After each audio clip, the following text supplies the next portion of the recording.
Hello friends, हम देखेंगे चीन ताइवान संघर्ष इतिहास से वर्तमान तक।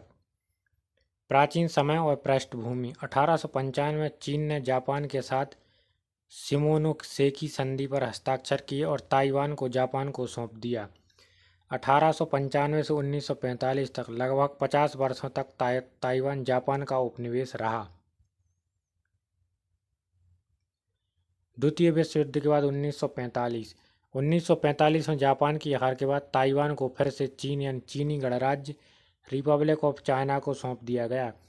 चीनी गृहयुद्ध और ताइवान का अलगाव 1949 से 1949 तक चीन में गृहयुद्ध हुआ।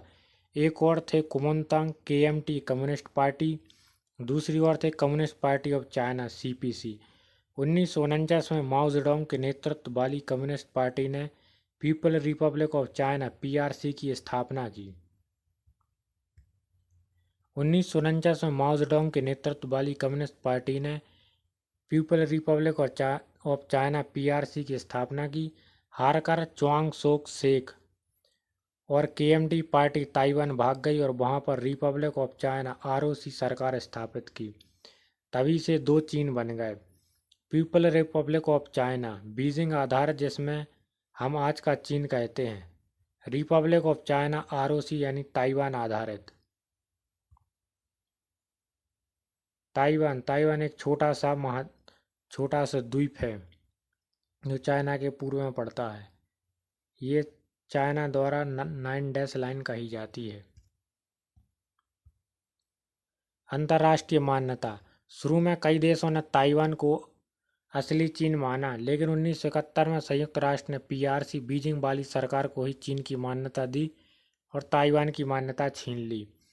आज भी अधिकांश देश आधिकारिक रूप से ताइवान को मान्यता नहीं देते, लेकिन व्यापारिक और अनौपचारिक संबंध रखते हैं। चीन का दावा और ताइवान की स्थिति।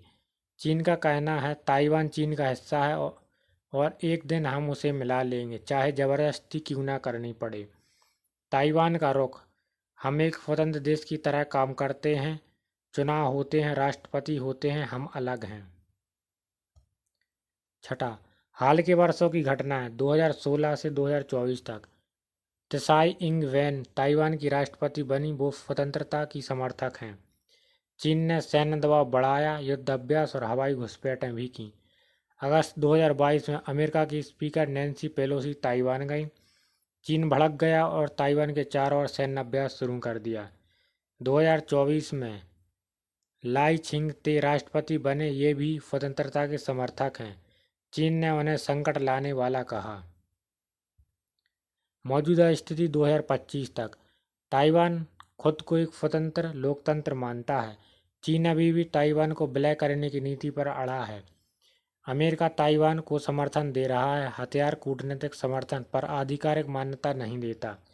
संघर्ष का खतरा लगातार बना हुआ है। एशिया में सबसे बड़ा युद्ध का खतरा कहा जाने लगा है।